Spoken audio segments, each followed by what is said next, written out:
Select Board. It's our 6 o'clock, our regular meeting, and it's a big crowd here. I don't know why, but I'm glad to see a lot of faces. So first item on the agenda is announcements from the chair. And normally I wouldn't step out and even bring something up right now, but this is something that I've got to bring up. It's too timely to put on the agenda for next week. It only kind of happened yesterday. And that concerns the river, the rest of the river cleanup. As everybody probably knows, GE and EPA presented us with a preliminary plan for transportation and disposal in August. It was early August, around in there. And they looked for comments. We wrote our comments. We pushed adamantly to go towards rail transportation and several other things. But that was the main thing that we were pushing for. So yesterday, and that's why this is such a timely thing, I just want to get it out there, the GE submitted to EPA their off-site and on-site transportation and plan for the river cleanup. And honestly, it was, in my opinion, it was a long document, 50 pages or so. I read it last night. It was brought out last night, and it was, in my opinion, it was woefully inadequate, very light, addressed some of our issues that we talked about, Lee and Lenox talked about, but it really left a lot on the table, a lot of unanswered questions in my mind, and I just don't think it was done in a complete manner. So what I would like to do, and we can discuss it a little bit, but we can't vote on it. It's not on the agenda. But I'd like to ask Chris, town manager, to contact the other towns so we can have a meeting here if we have to, whatever we have to do, and put our heads together on how we want to react to this. Because there's a lot of things, and you'll all read it. It's a public document. Everybody will read this at some point. But in my opinion, it's missing a lot of things, an awful lot of things. And I think it's too important to put off. I think we should get right on it because we only have a couple of months, maybe 3 months. I'm not sure. It's unclear to me how long we have to respond. February 1st. February 1st? So 3 months. So that's a short period of time when you're gathering 5 towns together. So I think it's important that we get on that. And if, with your indulgence of the board, I just ask Chris to contact the other towns and we can move in that direction. Okay? Great. Okay, that being said, I'll look for acceptance of the minutes on October 13th and October 18th. Okay, I move to approve the minutes from the October 13th and October 18th meetings of the Lenox Select Board. Second that. Any discussion? All those in favor? Aye. Okay, citizens open forum. Lenox residents are welcome to address the board for up to 2 minutes. Anybody here to speak at citizens open forum? Okay. So I'll go right down to the consent agenda. First thing is a donation acceptance request for the Lenox Community Center. And the next thing is Rabbi Levy is requesting a menorah at Lilac Park. So I'd like to put a hold on that and just discuss that for a second. Okay. I'll hold the first part. The first one? Mm-hmm. Okay. Okay. Should we discuss each one before we even? Why not? Yeah. Go ahead. Well, just in the first, I think the way Halloween was handled at the community center was pretty phenomenal, and I think Darlene did a fantastic job. The trunk or treat night? Trunk or treat was like cool. a knockout. I heard nothing but like positive comments from people. People actually texted me to say, wow, that was great. Good job, Lenox, or whatever. So I just thought she deserved some accolades for that. Yeah, she does a good job on everything. So I put a hold on the menorah at Lilac Park. I'd like to see a little more detail. I got a letter here and a number I can call them, and with the board's permission, I could talk to them about the size. A little more detail, I think, is what we need. Sure. Wouldn't you think? Yeah. The size of what it's going to be. It's going to be there for 3 weeks approximately, and if there's any other events with it, or what their plans are. Yeah. Just sort them out with the plans. That sounds good. I mean, that's what we generally do whenever the chamber does anything in Lilac Park. If we have any, craft fairs or anything like that, they generally have to come and put it on the calendar. We'll put this on the calendar too, but especially if there's any electricity needs, we do have electricity, but only in a few places, and so it would be good to. Yeah, and everything has to fit in. I mean, we have a tree there, we have different Yeah. things there, so, it all has to fit in. Sounds So I'll take it upon myself to discuss it with them, if it's okay. And how should we handle it? Should we vote on it next week, or? It sounds like your approval of the concept. Just the details? Yeah, just work on the details. Right, okay. Okay, so I would move to approve the consent agenda as presented, with the details to be worked out with Ed Lane. I'll second that. Any other comments? Hearing none, all those in favor? Aye. Okay, next up, we have the Kimball Inn. Kimball Inn is here, and they're just looking to get an in-holders license. And they have all the required paperwork, all the town boards, the fire department, the police department, so on and so forth, building department have signed off on it, so looks like you're doing everything the right way. So if you just want to tell us what you're doing, introduce yourself and tell us what you're doing. Sean Chandler, I'm caretaker, and we're just sharing the estates with local people, That's kind of the premise of what we are. It's called shared estates. We take the large estates that, people are struggling to keep going and cut them loose to groups of not as wealthy people to enjoy these big spaces, and that's the premise, shared estates. That's cool. Yeah. What hours will you be open and things like that, or? All year long, all year long. All year long. All year long. We started in 2016 at Fox Hollow. We had, it was called the Playhouse over there. Oh, yeah. Yeah, and then we had that for 4 years, and it went on a cable show of one of the best places to rent and stay, and that was a hit, and then somebody who stayed there bought it. I'm so sorry. We did this the last meeting too. We didn't open the public hearing. It's actually, that was a misprint. It's not actually a public hearing for Okay. this. It's not required. Okay, thank you. I just remember that we retroactively had an open. Yeah, you had a flashback last week, huh? Suddenly, public hearing. Gotcha. So, Sorry for the interruption. So what other types of events are you expecting at the Kimball Inn? Like, what do people generally do? Some people wanted to rent it for corporates, PowerPoint presentations for groups. I've had to go there and fix things when there's groups there, and there were book clubs that are just, it's anything and everything, really. Cool.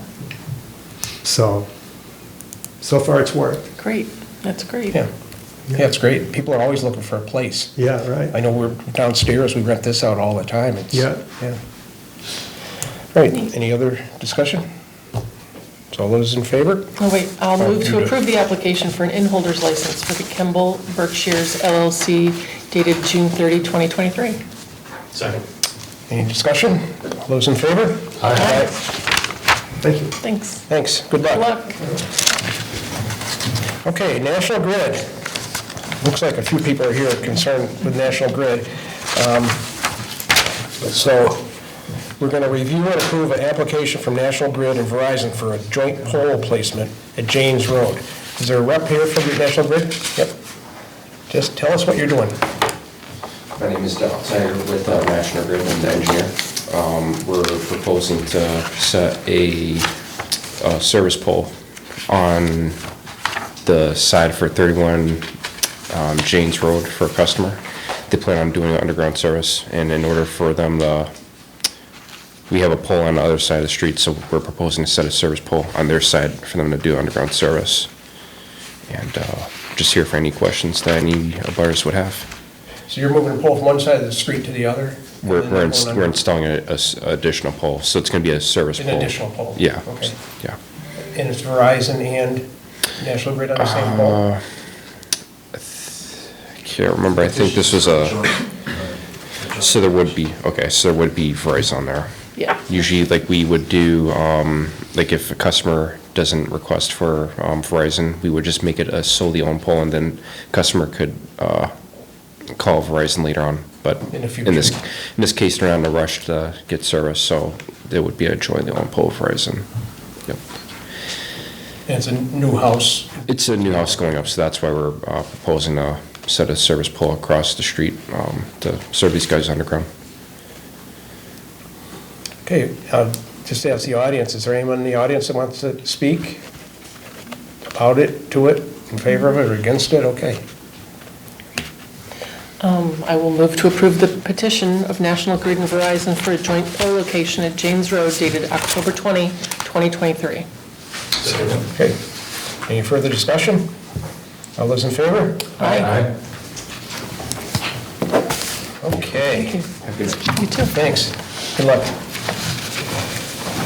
Okay, so next we have a presentation from Foresight Land Services for work we're going to do around town, hopefully. So, Mark, you're going to lead the show here, I guess, or Billy? Well, we can do it. Team. While they're setting up, we can introduce this. So, later on in the evening, you'll be looking at a draft warrant for a special town meeting that where staff is proposing for November 30th. Be the Thursday after Thanksgiving, but the Thursday before Hanukkah. The proposal that Mr. Lavasser and Superintendent Gopp will be going over will be for a redo of the sidewalks downtown. Staff's put quite a bit of work into this. We'll be looking to, as we roll out, do some public presentations here in this building in the next 2 weeks, as well as make this a project that runs immediately after the wastewater line that we're already approved to put down Church Street in the spring, so that we'll minimize the amount of time where we're patching the service connections for those that are already on sewer, as well as Two separate projects. two totally separate projects, but one will affect The other. one will affect the aesthetics if the other doesn't follow very quickly, right? So, and in addition to that, we're also looking at the expansion of service lines for fire suppression in the buildings of along Church Street, to the extent that they're needed for either current needs or future expansion. So. Is this going to be both projects presented simultaneously? So we already have the first, the wastewater line in the hopper. That's a good point. This would be proposed for funding at the special town meeting at the end of this month. Understood. I'm trying, Yeah. thinking of synergies between the two and trying to minimize temp patches, temp sidewalks, Exactly. ripping up and redoing. That's what everybody's hoping. So That's the whole idea, right? I'd like to hear how we're, Yeah, okay. Super. All right, I'm out of words, gentlemen, so. You've vamped long enough. So we've got Billy Gopp from our DPW and Mark Lavasser from Foresight Engineering. So they'll just present us with what they're planning to do. Yeah. Bill Gopp, Superintendent of Public Works. So I'm sorry, I didn't hear what Chris was saying, but this basically is the downtown project. We know we have an issue with our pavers and our tree pits. Obviously, they're not doing that well, so we wanted to come up with an idea to improve on these things. In doing so, we have a wastewater project that we're doing that we have to replace our main sewer line down Church Street. We're gonna have to do the laterals to the homes or the businesses. And then one of the things we wanted to do, over time, we find everybody, a building will be sold on Church Street. Someone will come in and say, oh, we need fire suppression. Excuse me. So then they have to go back in the road, dig it up, and put the line in. So we want to get that taken care of as well. So we're going to redo the sewer. We'll get these, the fire suppression lines off the side of the road, so if anybody needs them, they'll be accessible, but they won't have to go into our road to dig them up again. So we're hoping to solve those two issues. And in the meantime, we're going to be digging through our sidewalks, and we wanted to, when we dig through the sidewalks, to have a game plan for going forward. Now, with the center of town, it's kind of hard to get this whole project done in one timeline. And with summer being our busy months, we didn't want to be working in downtown in July and August. So what our plan is to get the sewer line done down Church Street, pause, and then pick it up after the summer season, and then do the sidewalk portion through the fall. We think it's possible. It'll be a crunch, and we might have to put a little bit into spring of next year, but we'll see how that goes. These are just some concepts. We struggled through different ideas on what we can do. We've looked at everything from heated sidewalks to perforated sidewalks, so, we've gone through a bunch of things. We basically come up with a simple design of concrete and a brick lay for design purposes. Just, you'll see there's some areas, there's so much concrete that it would just be a vast wasteland of concrete, so we wanted to dress it up.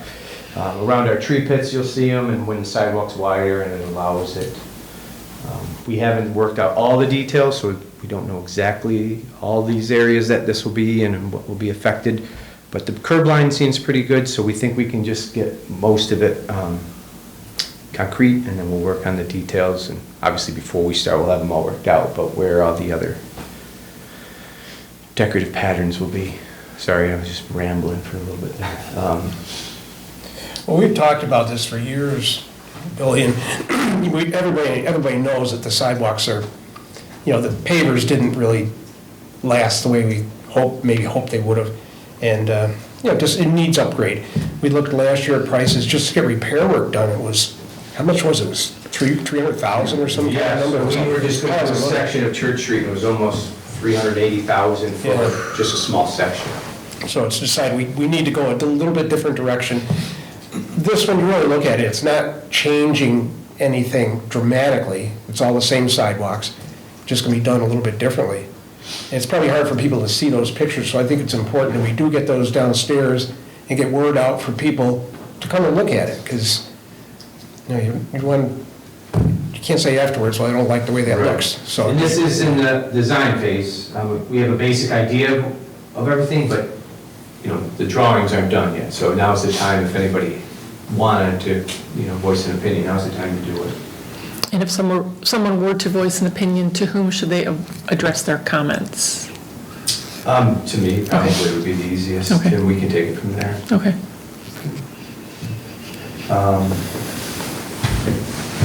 Anything you want to add?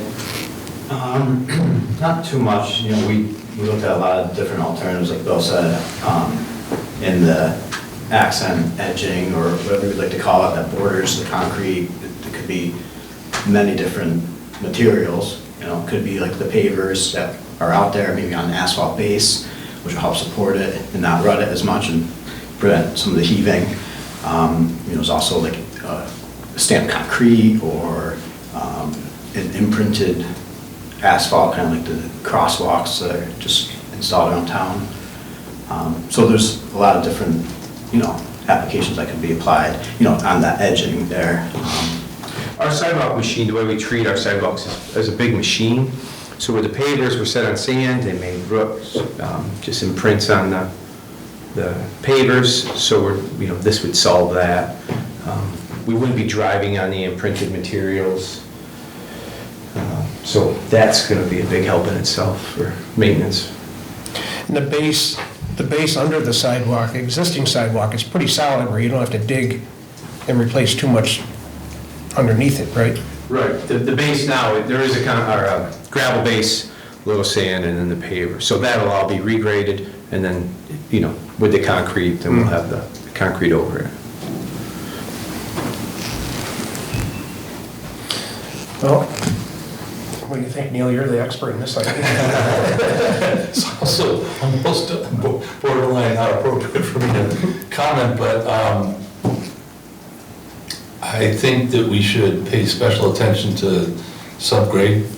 We always need to do that, right? I mean, we do roads, we do sidewalks, we do parks, and don't look closely enough at the subgrade to make sure that it'll be solid, especially if you move to concrete, then a heave is a much bigger tripping hazard than a few pavers moving out of place. And I don't know if we're gonna address that during, when you talk about your sewer project that needs to happen, or, maybe that, I don't know where they overlap particularly. The other thing is, consider, I know at one point in time, Chris, you said you didn't like concrete sidewalks, you wish they were all asphalt. I mean, it's a little more expensive and sometimes it's complicated, but there's colored concrete, there's exposed aggregate concrete sidewalks. I've given up that, that stance. Well, it can look a little less monolithic than a straight concrete sidewalk if you did an exposed aggregate version. I mean, it's. But my main concern, and that's 100% right, was where we have the wide expanses of the pavers, like, out in front of Patisserie is one example of an area where I would be concerned, whereas if that were all gray concrete slab, I mean, I'm the last person anyone should be asking for a design opinion, but I don't think that would look very good. I think Mark and Bill and Gwen, who's not here, have done a great job at breaking up some of those concerns with the augmenting with the brick. And I think that's, at least from my less trained eye, I think that's a substantial improvement to what I would have bristled at maybe 6 or 12 months ago.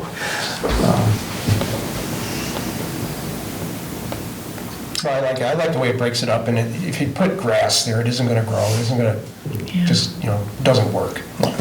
So, and 10 people are gonna look at that design with 10 different opinions, so you're never gonna please everybody with it.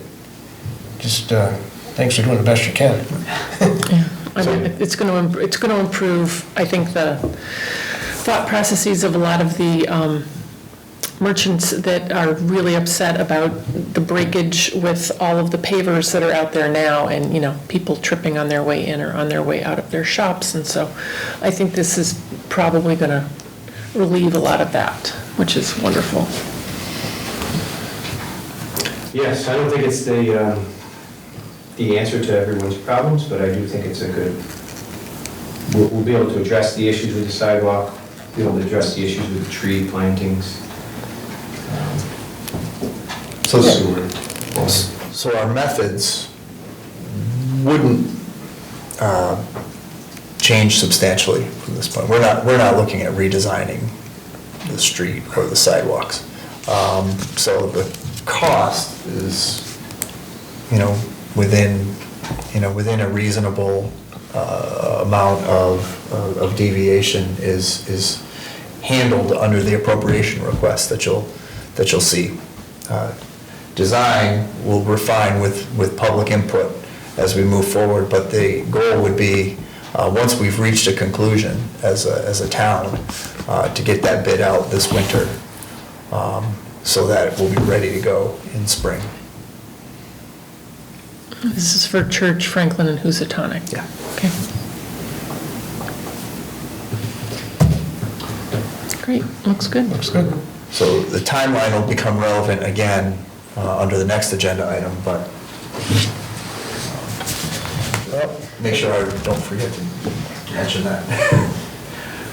No, I think it looks good, and I couldn't let Billy leave here tonight without commenting and complimenting him on Triangle Park. Oh, yeah. I think everybody in town thinks that really looks, you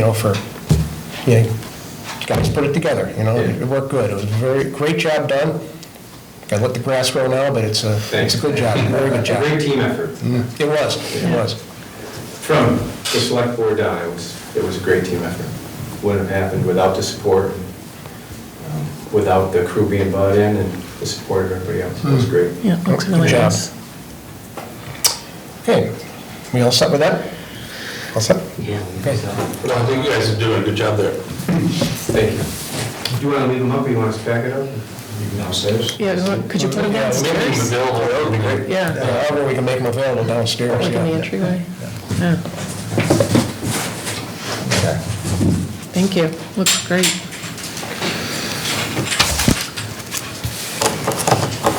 Don't go too far. Yeah, you're integral part to the next one, too. All right, Okay, we're going to turn this right over to Chris. all right. Review the draft warrant. So, fall special town meeting. So, staff is proposing a special town meeting on November 30th, which is the last Thursday of the month we're in. Presented a draft of 8 articles for the warrant. I could just go right through the draft if it's simple enough, and we could talk about particulars. So, Article 1 is just the standard kickoff article for every town meeting that authorizes the moderator to declare a 2/3 vote on voice.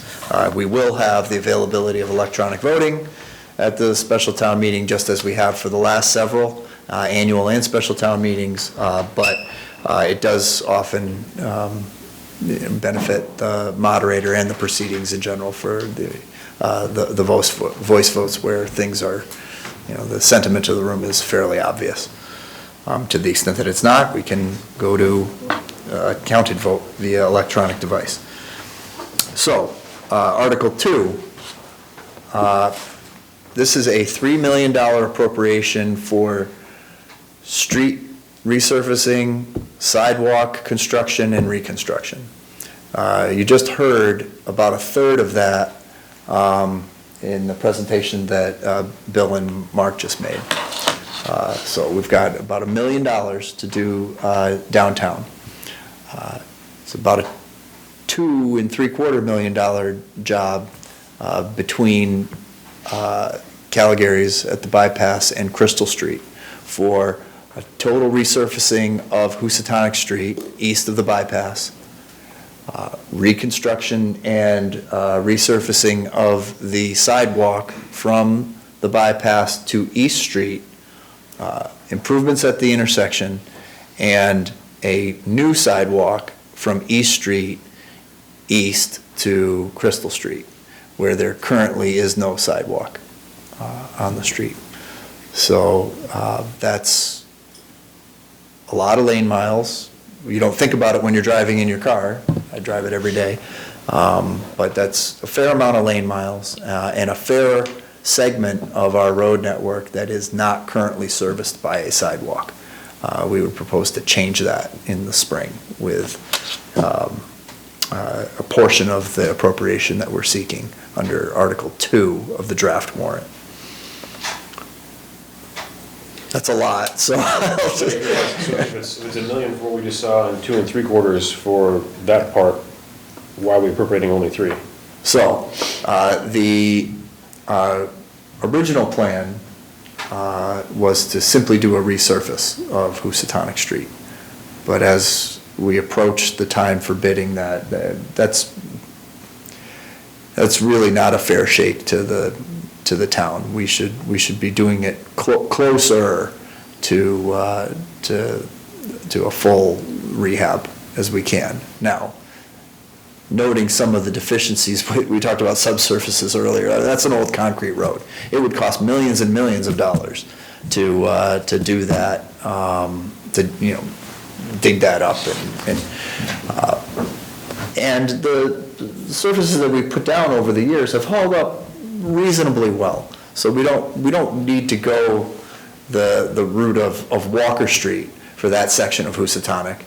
But right now it is probably the road that's in the toughest shape in town, especially the lower part from east to Crystal. So we want to improve that. In addition, it is a long stretch of unserviced sidewalk in that loop. So there's sidewalk all the way down Crystal Street. I'm sure the track team would love to have some sidewalk there. What's that? I'm sure the track team would love to have some sidewalk there. I cringe when I see So do that I, practice. every time. Yeah, there's now sidewalk all the way up Walker Street, all the way to the bypass. There's sidewalk down almost all of East Street. There's a segment that, we just don't stretch quite because that bridge is narrow, and, we'll resolve that small segment perhaps at a future date. But this is about a half, maybe third of a mile East Street. east to Crystal is, yeah. I should know how long that is, but I don't. It's Yeah. gotta be, yeah. Oh, I'm sorry, from east down to Crystal? Yeah. Yeah, I think it's a little bit over. About a half mile of, no sidewalk service. So are we talking 6 foot? Are we talking a little bit of a bike lane, 5 foot? Like, I just don't know how big the sidewalk is. So I was gonna say, we're a little bit limited with the right of way there, but, the site was, what's the width we're talking about? Is it 5 feet? Yeah. 5 Trying to foot? get to 5 foot. Yeah, But not a bike path, a sidewalk. yeah. So 6 feet for most of it. And then up tight to, or up by Housatonic, it's a little tighter just because there's wetlands and drainage and all that. And there's a hill that you contend with when you're immediately immediately east of East Street. That is a little bit of a logistical challenge. So is it going to be on the south side or the north side? North side. North side, okay. Yeah, mostly because of the hill. Okay. Yeah. I mean, you're absolutely right. In a perfect world, if you're only gonna put one side, well, complete streets would require you to put sidewalk down both sides. But if you're only gonna put one in, ideally, you'd put it on the side where there are the most residences. That would be the south side in this case, but the hill really throws that. Yeah, the hill on the right as you're heading down the hill. Yep. Is a logistical challenge, so it makes sense to put it on the left. And even farther down with the stream running right down the side of the road. Right. Oh, that's right. That's right. Yeah, A bigger challenge. okay. So are we just gonna change the appropriation request to 3.75 then, or? So we had, I'm sorry, I didn't complete the thought there. You're absolutely right. So we had 750,000 appropriated just to do paving. Got it. But upon further reevaluation, that's just not the right way to do it. It's really appropriate to do the whole nut. So we're coming back. Great. And then we have some chapter 90 money to fill in Yeah.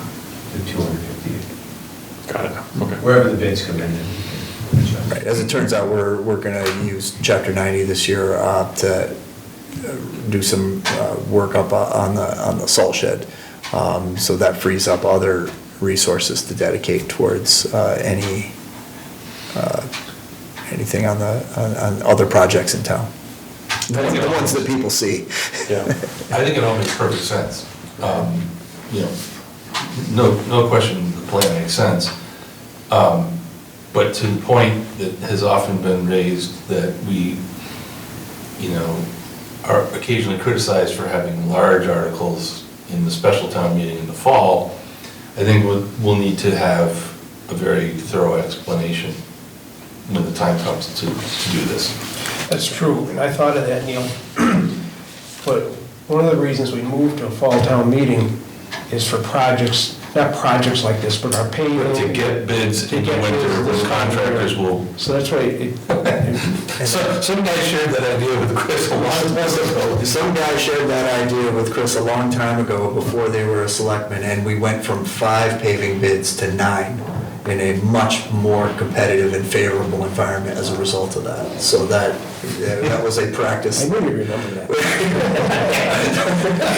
That was a practice. I'm just saying it's a big, this is a bigger number than the usual fall numbers, so I think we should just be prepared to fully explain it. Yeah, but to your point, I mean, this is why we want to do it in the winter. Most towns will do it in the spring and Then your season off. have a less favorable bidding environment that they're entering into. Yeah. Yeah. Good, Great. makes sense. All right. All right, so that's Article 2. Article 3, so last year, let me tell you what this does. So Article 3 does 2 important things. Number 1, it creates a special stabilization fund, in this case for debt service stabilization, through Chapter 40, Section 58 of the general laws. It's the authorizing legislation, or the authorizing statute. The second thing we would do is we would appropriate $1.75 million to that stabilization fund out of our current free cash certification, which is $4.6 million.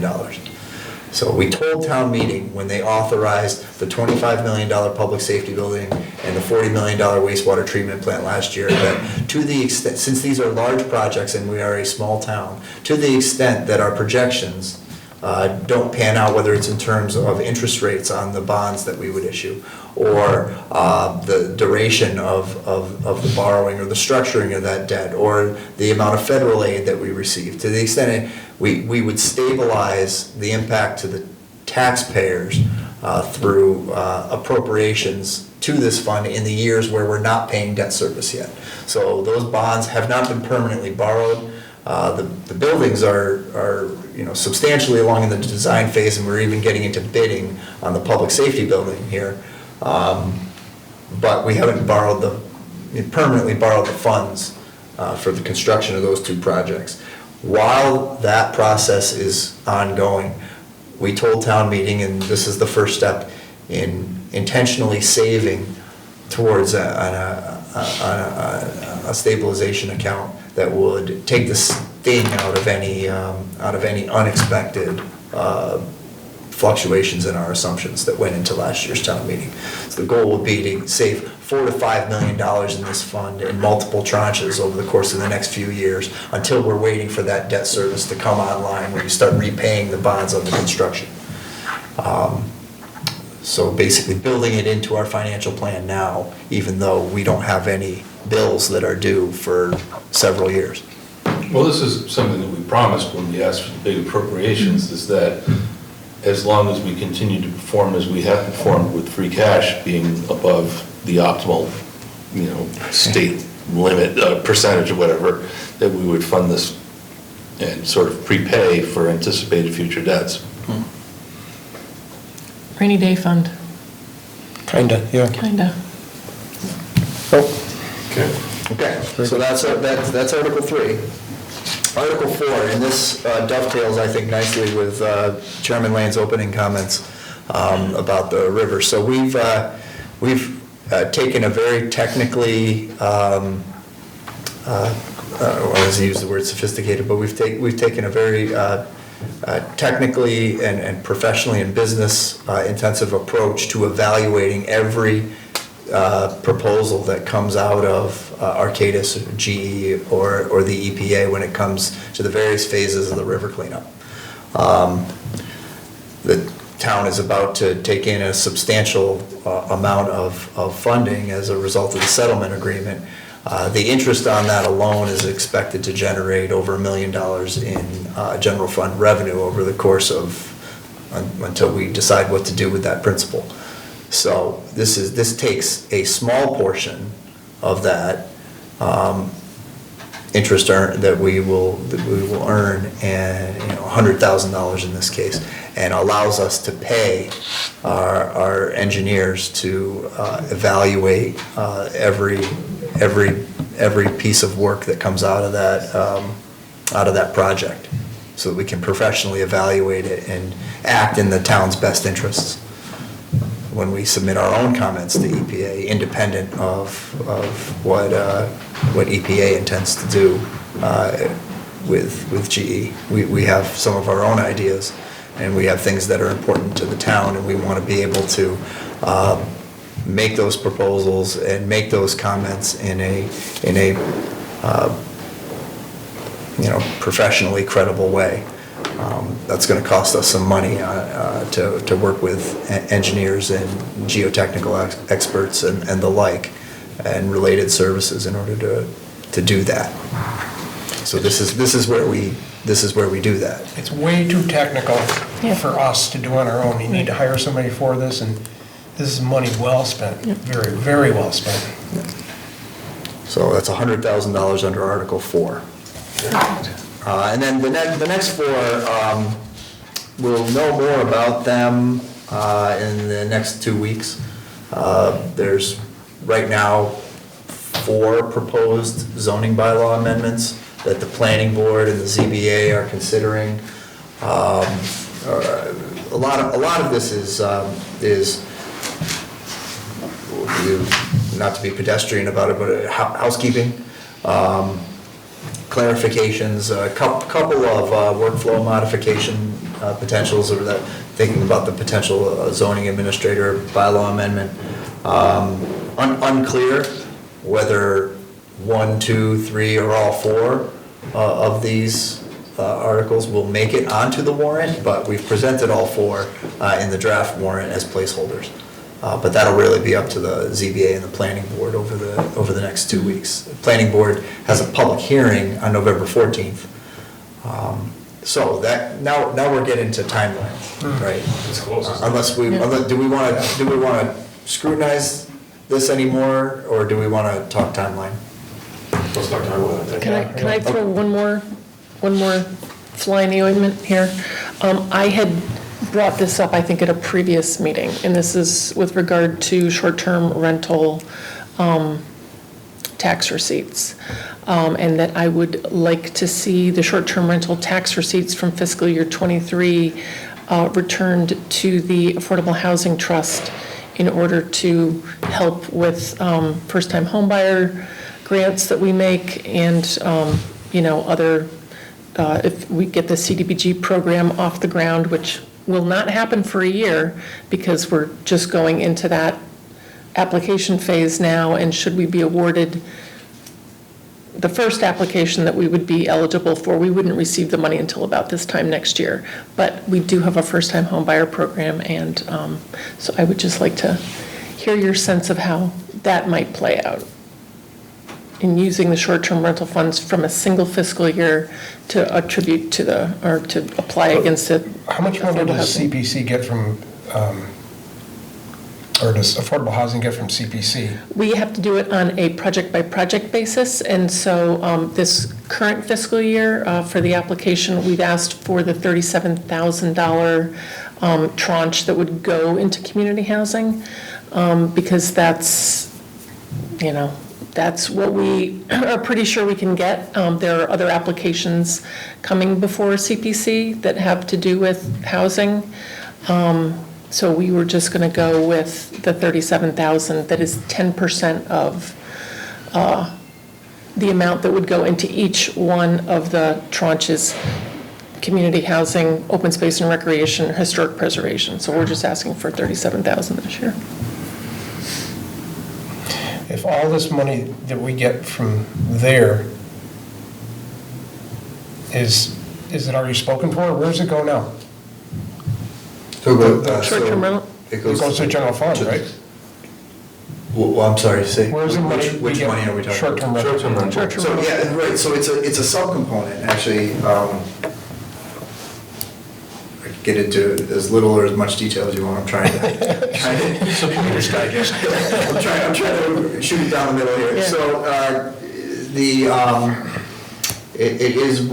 it has historically been, so we tax both traditional lodging and short-term rentals. All right, same rate, 6%. We don't collect it, the state collects it. It's basically piggybacked on the state excise that they have on lodging.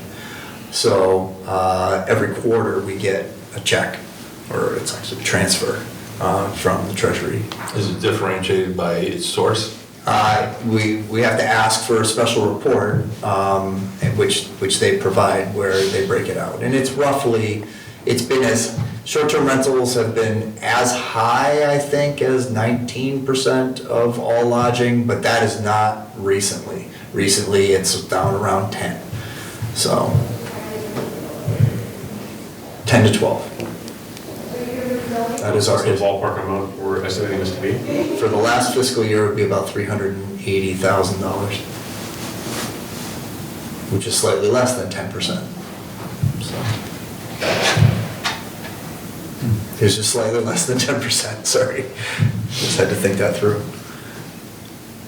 So, And I'm just looking for the FY '23 to put toward our fund balance, because it's nice for us to have Just a one-time thing? just a one-time thing. So.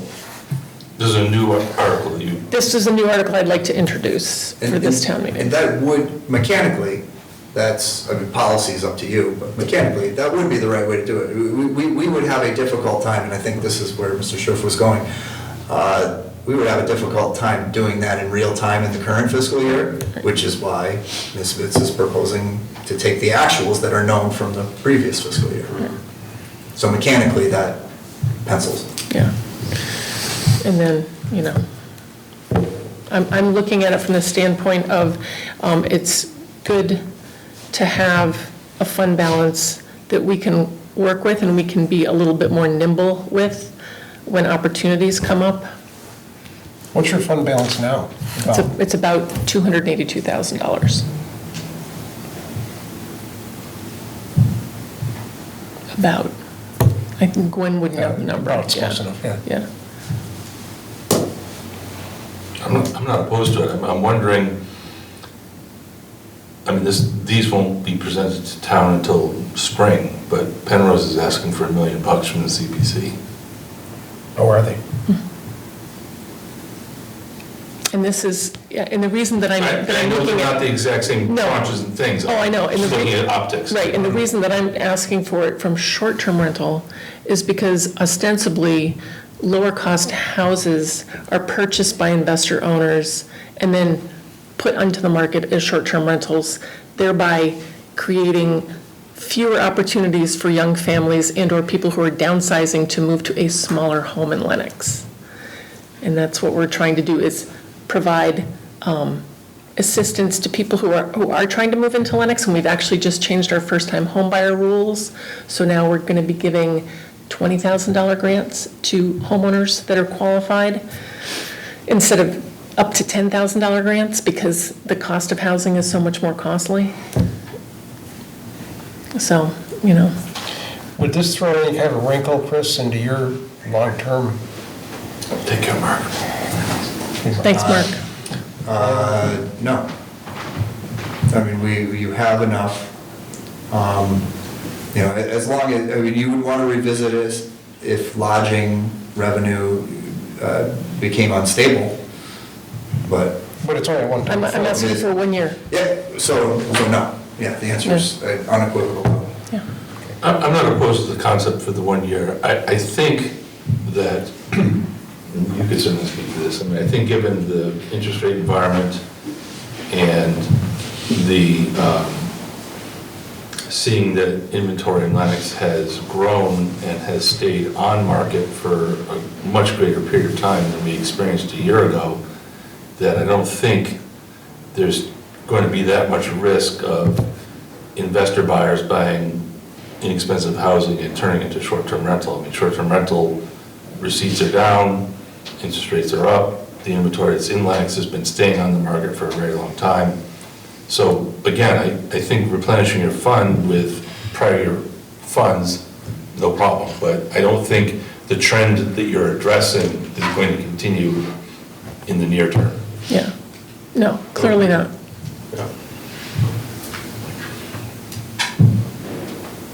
So, Okay. I don't know if we need to, if there's some work that has to be done to back this up, or if, Works are, the calculations are already made, it's a simple appropriation from free cash in a dollar certain amount that Okay. will be the exact calculation of 10%, we know how much short-term revenue we got last year, so we just plug that number into the warrant. So can you make that Yes. change and not require us to re-review? No, no, we can do Your that, timing works for the 30th? 100%. Yeah. Okay. It sounds like the board is in agreement, I'm in agreement. and I'm just got to go to town meeting in the Yeah, end. yeah, That's where you have the final Yeah, approval. up or is, so, down, yeah, right. Yeah. Okay, super. All right, we will make that happen. Okay, thank you, gentlemen. So then, timeline. We'll redo the warrant based on the change that we talked about here. So you would have to, in order to have a November 30th special town meeting, your next meeting on the 15th would be the last day, unless you had a special meeting on the 16th, would be the last day that you would have to approve a warrant, because special town meetings require 14 days' notice. So we'll get to see all the ZBA proposed bylaws with 1 day. It's exactly what I was thinking, right? So So, How complex, any anticipation of how complex is it gonna be, or is it, if it's just housekeeping, I can't see that being an issue. If there's some deep Yeah. stuff in there, that could be a big. well, there's a policy decision to be made around whether you want to empower a zoning administrator or not, but quite frankly, I mean, I'm not burdened by that, and I'm not sure that the board is particularly. That I can live with. I did see four, just in my head, I'm thinking four planning board, for a special, when we're gonna get 300 people, it doesn't feel, but if it's truly administrative, housekeeping type stuff, and not a major policy type thing, where they're gonna get 100 people at a public hearing, and I guess we're gonna have to live with it, we won't know what they are until they come to us. Yeah, so So we're gonna see we want to see the 15th, right? So we can scan it then and know, okay. So you'll, Any sooner than the 15th? we'll get it, I'll turn this around to you by No, tomorrow. but from the planning board, The planning board will be the 14th. Yeah. 14th. I think they're meeting next week. Perhaps they could exercise caution in making sure that they don't, give us 4 articles that are gonna be hot topics. I mean, I've included, I've thrown everything here. I don't know that it'll be 4. Like I say, I'm not sure that the administrator article will go at this town meeting. It may, and then, whether they're ready on the other 3. I think the ground-mounted solar bylaw is ready. The others, I don't have enough of a finger on the pulse of, but, so you're looking at a maximum of 4. We'll see what. High probability of being So it's all- 3 or less. Have to do with it. Yeah. That's all right. Yeah, okay. So, on the 14th, we propose to do a presentation on the sidewalk plan in the auditorium for folks to look at. Again, I don't think that it's really, as far as the appropriation request goes, we can make modest design changes before we go out to bid. But I think setting the ceiling at 3 million for both projects will be just fine from a town meeting perspective. But gee, it would be nice to have feedback before you vote the warrant. And since there's a public hearing with the planning board at 7, doesn't it also make sense to, even though we're inviting the public to view the plans at their leisure, whether it's through the website or on display here at Town Hall, we could have a conversation with anybody who, set aside, quasi-office hours from 5 to 7 before the planning board public hearing, receive feedback on the plans, and planning board has its public hearing on Tuesday. Finance committee meets and approves, I won't be presumptuous, but approves or disapproves each article on Wednesday before the select board meeting. Selectmen sign the warrant, and it's posted on Thursday, 14 days before the town meeting. Sounds like a plan. I think that sounds good. With the businesses that are obviously affected by the downtown sidewalk issue, is there any kind of outreach that you might do ahead of time? Yeah. Instead of waiting to, hey, we've got office hours on the 14th where you can come in and tell us what you think. I mean, they're so directly affected. I do some outreach or have, So we said, do some outreach or. we have a letter that Superintendent Gopp has directed that has written and drafted, that I failed to mention that we will be sending out. Do you think it would be a thought to put copies of this drawings in the window of the Chamber of Commerce? I think that's Right. That's a really good And we are already going to be relying on them to get the word out to local businesses as well. A lot of people walk by there and Yeah. So we'll send a letter and we can post it on the website and we can put it in their in their window. window and we'll reach out with Jen and. Yeah, I'm sure she'll accommodate us. Spread the word with Yeah. that as well. Yeah, I don't want anyone to get caught by surprise. No, that's why, yeah. we really want it out there so everybody. They might be surprised that we're doing it, because I think a lot of folks want it. Good. Okay. All right? Sounds good. Where does that leave us? The end. The end. Almost. So, executive session. So, I get a motion to move into executive session. Sure. I would move that the board convene an executive session to discuss, 1, strategy with respect to acquisition and/or disposition of an interest in real property, and 2, strategy with respect to potential litigation involving PLH Vineyard Sky, 383 Housatonic Street. Discussing these matters in open session may have a detrimental impact on the town's negotiating and/or litigation strategy. And we will not return to open session. And I believe we need a roll call vote. Mary Beth Mitz, aye. Ed Lane, aye? Neil Maxwell, aye. Not sure if I.